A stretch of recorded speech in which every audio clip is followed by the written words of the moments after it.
Collaboration, as some people have already indicated, may be a route that you need to take in order to be fit to bid for IPSA contracts.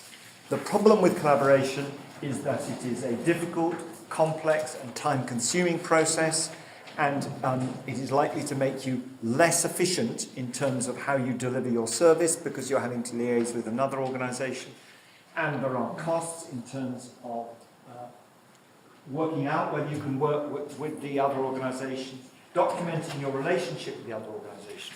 What you absolutely can't do is enter into a quote-unquote partnership with somebody to bid for a contract without having it absolutely clear what you mean by partnership. Do you mean you're both bidding together for it, i.e. you're both liable for each other's faults? Do you mean that one of you is bidding and going to subcontract to another? Are you going to be using a special purpose vehicle?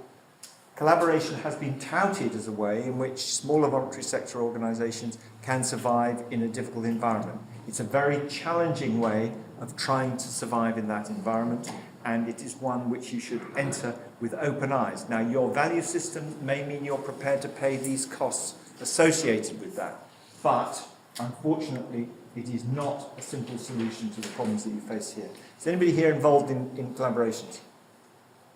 Yeah. And how's yours going? What was that phrase? Pain in the bum.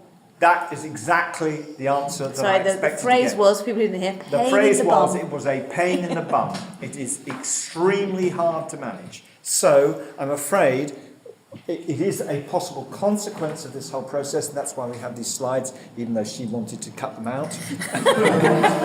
I didn't completely. Yes, you did.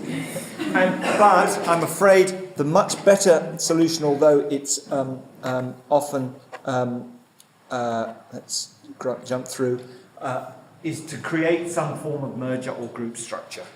The truth is that in the current environment, if you're trying to get money flowing out of government, you generally are going to have to get bigger or find a partner of some sort. Not everyone's going to have to do that. Some of you here from quite large organisations, but for most people, their chances of survival will increase if they're part of some larger group. And there are all sorts of groups. You can have a large charity that took you under their wing as a subsidiary, allowing you considerable freedom. We worked with an organisation that became part of a housing association group and has worked very successfully, kept its independence as an independent charity. That organisation has other subsidiaries. So group structure can be a way of doing it. If you're talking to another charity or another voluntary organisation, maybe politics. Nobody wants to lose their name, nobody wants to be absorbed by someone else. Maybe creating a new structure is good, so that you both merge into it. It's an expensive route, but if it is what it takes to make the merger happen, you may want to do that. The easiest way is frankly for one charity to get absorbed into another, resulting in a bigger charity. It allows most of the advantages of merger to be achieved most effectively. So, I know it's a peripheral issue, but all organisations need to look at their strategy in this changing contracting environment and say, are we any longer fit for purpose? I looked at governance and all the things you might have to change here. This is another issue that needs at least to be considered. So if you're going to reject that as an idea, you need to think it through.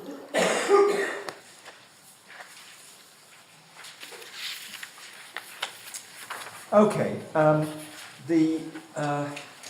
isn't it right?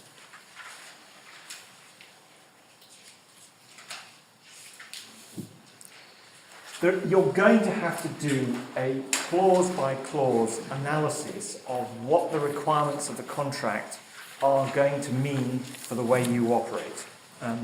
So, for example, in the head contract between the Tier 1 and the government, there is a requirement that every lease that is signed in order to get new premises to deliver this contract has a provision in it that it can be assigned to the Ministry of Justice. It's quite likely when you get your ISPA that if you're taking on a new piece of premises to deliver service, you will be required to negotiate a clause in that lease that you can assign it to the Tier 1.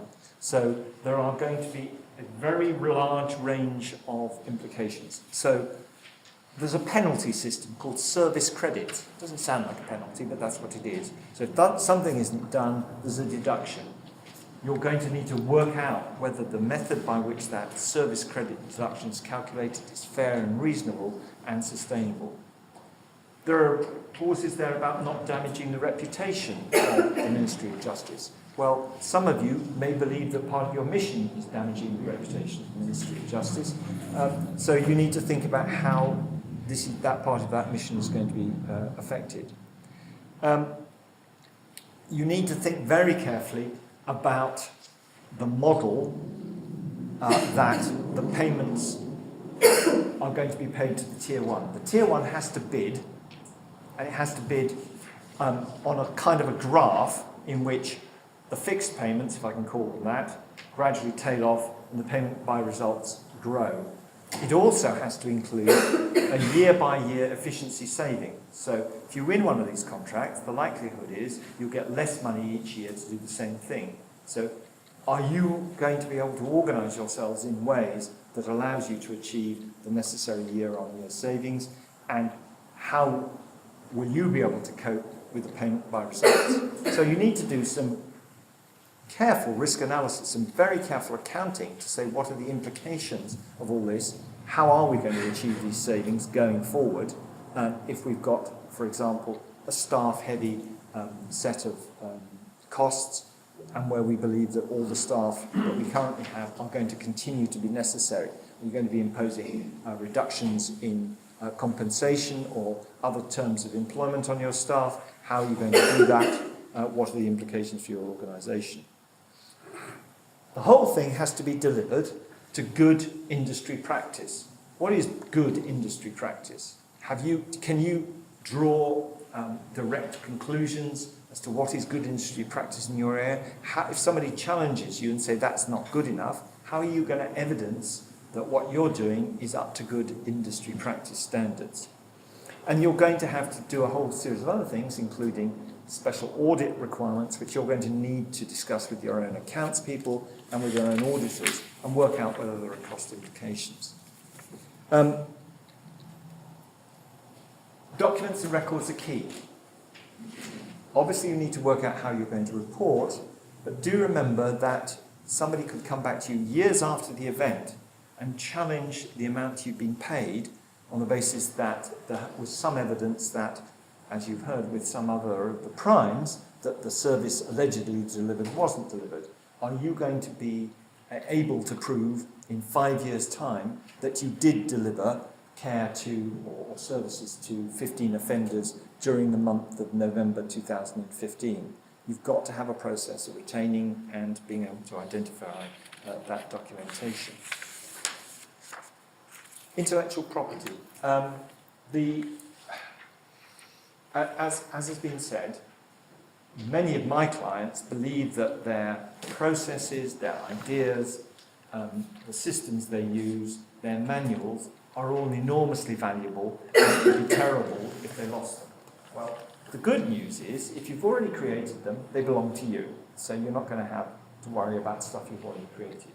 The bad news is that anything you create for this service that you win will belong to the MOJ, essentially, and they will give you permission, kindly, to use your own material, but only during the service.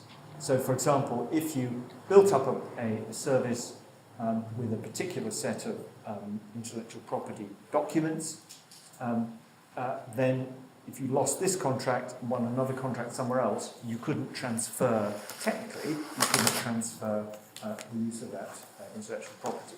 Now, the real question is, does the MOJ care if you're delivering in another area that you've used a program you've used in the previous area? So, in a large number of cases, people completely ignore these provisions and make use of the intellectual property as if it was their own. There is a difference between reality. We've talked about data protection. Do remember, if you're subcontracting with people, you're going to have to be working out what you have to impose down the line on the tier 3s and tier 4s. In terms of operational impact, it is quite likely for some of you that there will be systemic impacts by what you're now going to do. And all I would ask you to do is to think broadly. So, for example, some of you work with volunteers. How are your volunteers going to fit into the provision of this new service? Now, volunteers are great, but volunteers are voluntary and are not obliged to do things. If you're being obliged to achieve certain outputs, are you going to need to change the way you manage your volunteers to ensure you have the consistency of service which perhaps you didn't need to demonstrate under a grant provision?